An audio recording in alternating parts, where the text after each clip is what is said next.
Hello everyone. तो अभी start करते हैं बायो का एक सेशन। तो कुछ क्वेश्चन है मैं शेयर करता हूँ, आप भी ट्राई करना, देखते हैं कितने मार्क्स रहते हैं इस बार। तो ये रहा सेशन। तो गाइज ये रहे क्वेश्चन है ना। तो एनोटेट ऑन कर लेते हैं। तो फर्स्ट क्वेश्चन हमें बोला हुआ है lipids and proteins essential for sale membrane के लिए जो बहुत जरूरी है सेल मेम्ब्रेन फॉर्मेशन के लिए, वो सिंथेसाइज होते कहाँ हैं, है ना। तो आपको ऑप्शन दिए हुए हैं गोल्जी बॉडीज में, माइटोकॉन्ड्रिया में, एंडोप्लाज्मिक रेटिकुलम में या लाइसोसोम में। तो गाइज अच्छा क्वेश्चन है और सिंपल है, ये होते हैं ऑप्शन सी एंडोप्लाज्मिक रेटिकुलम में। पहली बात करें ईआर की, तो ईआर क्या है आपके पास, एक तरीके से लार्जेस्ट सेल ऑर्गेनल है। और जैसा कि आपने देखा, ये क्या है, प्रोटीन सिंथेसिस की एक साइट है। और इसमें से भी अगर गाइस थोड़ा सा आपको और क्लियर देखना है तो आप ऐसे भी देख सकते हैं, जो लिपिड्स होता है ये सिंथेसाइज होता है एसईआर में, जो कि है क्या, स्मूथ एंडोप्लाज्मिक रेटिकुलम। और जो प्रोटीन के लिए है वो है RER, rough endoplasmic reticulum. Move करते हैं नेक्स्ट क्वेश्चन में।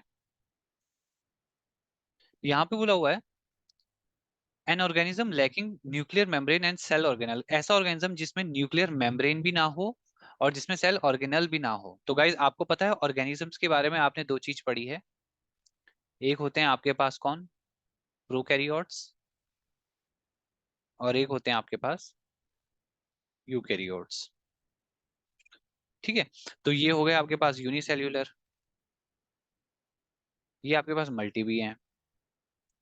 अब यहाँ पे गाइज अगर आपके पास मैं प्रोकैरियोट्स की बात करूं तो ये वो हैं जिनके पास न्यूक्लियर मेम्ब्रेन भी नहीं है और सेल ऑर्गेनल भी नहीं है। तो ऑप्शन ए यहाँ पे करेक्ट हो जाएगा। और अगर कुछ एग्जांपल आपको प्रोकैरियोट्स के देखने हैं तो आप ये देख सकते हो, ई कोली, या फिर साइनोबैक्टीरिया, या फिर माइकोप्लाज्म। और ऐसे अगर आपको यूकैरियोट्स में देखना है तो आप प्लांट सेल ले सकते हो, या फिर आप एनिमल सेल ले सकते हो, या आप फंगाई ले सकते हो। तो ये हो जाएंगे यूकैरियोट्स। मूव करते हैं नेक्स्ट क्वेश्चन पे। यहाँ बोला हुआ है which is not directly form from DNA, DNA से डायरेक्टली क्या नहीं बनता। इंपॉर्टेंट क्वेश्चन है, सिंपल है। डीएनए से क्या नहीं बन सकता, प्रोटीन, डीएनए, एमआरएनए, टीआरएनए। तो गाइज आप एक बात याद रखना ना, ये जो प्रोटीन के बारे में बात बोली गई है, प्रोटीन बेसिकली क्या होते हैं, लीनियर चेन होती है किसकी, ऑफ अमीनो एसिड्स की। तो अमीनो एसिड्स की अगर ये लीनियर चेन है तो यहाँ पे डीएनए का तो कोई रोल ही नहीं है, तो इसलिए यहाँ पे प्रोटीन ऑप्शन सही हो जाएगा, ये फॉर्म नहीं हो सकता। बाकी डीएनए और एमआरएनए क्या है गाइस, बेसिकली ये है मैसेंजर आरएनए, और ये क्या है टीआरएनए, क्या है, ये है ट्रांसफर आरएनए। तो ये आपको पता होगा, इसके बारे में आप रोल भी रीड कर सकते हैं आरएनए के इस तरीके से। और ये है, बस एक प्रोटीन सिंथेसाइज नहीं होता, डायरेक्टली फॉर्म नहीं होता डीएनए से। मूव करते हैं नेक्स्ट क्वेश्चन पे। यहाँ बोला हुआ है how many pairs of autosomes are seen in human beings. तो इंपॉर्टेंट है गाइस। तो बेसिकली गाइस बात हमारे पास इस टॉपिक में किस चीज की चल रही है, क्रोमोसोम्स की। तो अगर मैं बात करूं ऑटोसोम्स की, तो इन्होंने देखो गाइस होता क्या है, इसमें आपके पास क्या है, ऑटोसोम्स के पेयर हैं, और आपके पास एक है आपके पास यहाँ पे जैसे सेक्स क्रोमोसोम।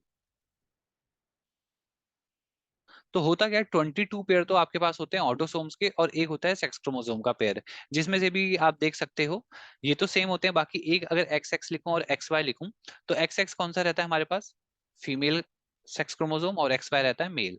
इसीलिए आपने पढ़ा होगा कि जो एक्स वाई होता है वो एक तरीके से सेक्स डिटर्मिनेशन में काम आता है, तो वो कौन सा हो गया, मेल सेक्स क्रोमोसोम। इसीलिए यहाँ पे ऑप्शन बी करेक्ट हो जाएगा। मूव करते हैं नेक्स्ट पेयर पे, नेक्स्ट क्वेश्चन पे। यहाँ बोला हुआ है which cell organelle not, not की बात चल रही है, फाउंड इन प्रोकैरियोटिक सेल्स में जो नहीं फाउंड होता। तो cell wall, mitochondria, plasma membrane और राइबोसोम। तो गाइस जो माइटोकॉन्ड्रिया है वो एब्सेंट होता है प्रोकैरियोटिक सेल में, सिंपल क्वेश्चन। वैसे माइटोकॉन्ड्रिया के बारे में आप एक बात और भी जानते होंगे, इसको क्या बोलते हैं, power house of cell. Move करते हैं नेक्स्ट क्वेश्चन पे। यहाँ बोला हुआ है आरबीसी, आरबीसी कौन है, रेड ब्लड सेल जो है, हैव उनमें ना ही न्यूक्लियस होता है, ना ही माइटोकॉन्ड्रिया होता है, ना ही एंडोप्लाज्मिक रेटिकुलम होता है, या फिर न्यूक्लियस माइटोकॉन्ड्रिया और स्मूथ एंडोप्लाज्मिक नहीं होता, न्यूक्लियस माइटोकॉन्ड्रिया बट होता है बट रफ नहीं होता, या माइटोकॉन्ड्रिया भी नहीं होता बट एंडोप्लाज्मिक रेटिकुलम यानी कि ईआर होता है। तो गाइज यहाँ पे ऑप्शन ए करेक्ट है आपके पास, क्योंकि आरबीसी में ना ही न्यूक्लियस है, ना ही माइटोकॉन्ड्रिया है, ना ही एंडोप्लाज्मिक रेटिकुलम है। ठीक है, तो इस तरीके से अच्छा है क्वेश्चन, आप एज अ फैक्ट इसको याद कर सकते हैं, थोड़ा सही रहेगा। मूव करते हैं नेक्स्ट क्वेश्चन के लिए। यहाँ बोल रहा है which cell secrete androgen hormone in humans, तो ह्यूमंस में कौन सिक्रीट करता है। पहले तो एंड्रोजन हार्मोन भी बेसिकली एक तरीके का सेक्स हार्मोन है, ये आपको पता होना चाहिए। तो सेक्स हार्मोन जब आप पढ़ोगे तो बेसिकली आप एक तो एंड्रोजन के बारे में पढ़ सकते हो, और सर्टोली करके भी आप पढ़ सकते हो, ये हार्मोन्स के बारे में आप पढ़ सकते हो यहाँ पे। तो गाइस हाँ, वो बोला ही हुआ है ए पार्ट में, बट जो एंड्रोजन हार्मोन होता है जो कि बेसिकली टेस्टोस्टेरोन प्रोड्यूस करने में हेल्प करता है, टेरोन, वो होता है एंड्रोजन, और वो बेसिकली सेल ऑफ लेडिक नाम से जाना जाता है, या आप ऐसे कह सकते हो वो सिक्रीट करता है जो वो सेल ऑफ लेडिक होता है। ठीक है, तो ये है यहाँ पे ऑप्शन बी करेक्ट है। मूव करते हैं नेक्स्ट क्वेश्चन पे। यहाँ बोला हुआ है opium is of which category medicine, opium जो है वो कौन सी कैटेगरी की मेडिसिन है बेसिकली। तो पहली बात तो गाइस ओपियम एक तरीके से आप कह सकते हो नारकोटिक्स में आ गया। ठीक है, तो ये हो गया एक तरीके से उसी टाइप का ड्रग है। तो बेसिकली ऐसा क्या होता है यहाँ पे, आप कह सकते हो कि अगर आप इसको यूज करोगे तो आपको थोड़ा नशा सा फील होगा, आपको रिलैक्स फील होगा, है ना, आपको नींद आएगी, थोड़ा इस तरीके से, तो जो ड्रग्स एक्चुअल में करते हैं। तो ये एक तरीके का क्या है, डिप्रेसेंट कैसी कैटेगरी की मेडिसिन है। तो जैसे किसी को बहुत ज्यादा एंजाइटी होती है तो तब उसको ये सब दिया जाता है, तो इस तरीके से ना ये है सिचुएशन यहाँ पे। मूव करते हैं नेक्स्ट क्वेश्चन पे। यहाँ बोला हुआ है इन प्रोकैरियोट्स में nuclear region is not surrounded by membrane. ठीक है, this undefined nuclear region is not, हाँ तो गाइस प्रोकैरियोट्स में जो न्यूक्लियर रीजन होता है वो मेम्ब्रेन से सराउंडेड तो होता नहीं है। तो बेसिकली वो सिंपली आप कह सकते हो कि फ्लो कर रहा है सिंपली, है ना, कोई उसके लिए बाउंड्री नहीं है। तो इस अनडिफाइंड रीजन को बोलते हैं क्या है, न्यूक्लिक एसिड, न्यूक्लियोइड, न्यूक्लियोलस या न्यूक्लियोसोम। तो इंपॉर्टेंट क्वेश्चन है गाइस, यहाँ पे ऑप्शन बी करेक्ट है, न्यूक्लियोइड बोलते हैं उसे हम। मूव करते हैं नेक्स्ट क्वेश्चन पे। यहाँ बोला जा रहा है who introduce the concept of immunisation to medical world. Immunisation आपको पता होगा कि इस एक तरीके की वैक्सीन कह लो आप, वैक्सीन लगाना, है ना, जिससे कि हमको क्या हो जाता है, एक तरीके से एंटीबॉडीज मिल जाती है, इससे आपको क्या मिल जाती है, एंटीबॉडीज। वो बीमारी जब भी हो या वायरस आए तो पहले से बॉडी रेडी हो।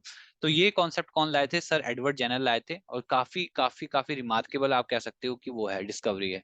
क्योंकि अगर वैक्सीनेशन नहीं होती तो सोचो आज कोविड से भी क्या ही कर पा रहे होते हैं, है ना। तो एडवर्ड जेनर कब लाए थे इसको, 1798 में।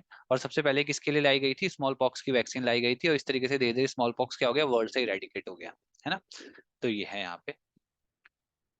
और इसके बाद तो गाइज यही लास्ट क्वेश्चन है अभी तो आई होप आप भी इसको कर पाए होंगे, और जो जो ऑप्शन अगर आपसे सही नहीं भी हो तो कोई इश्यू नहीं, बस आप उसका पॉइंट बना लें, वो आगे यूज हो जाएगा। तो तब तक के लिए सेशन को यहीं एंड करते हैं, और बाकी फिर नेक्स्ट सेशन में मिलेंगे, तब तक के लिए thank you so much for watching and good night. मिलते हैं नेक्स्ट सेशन में।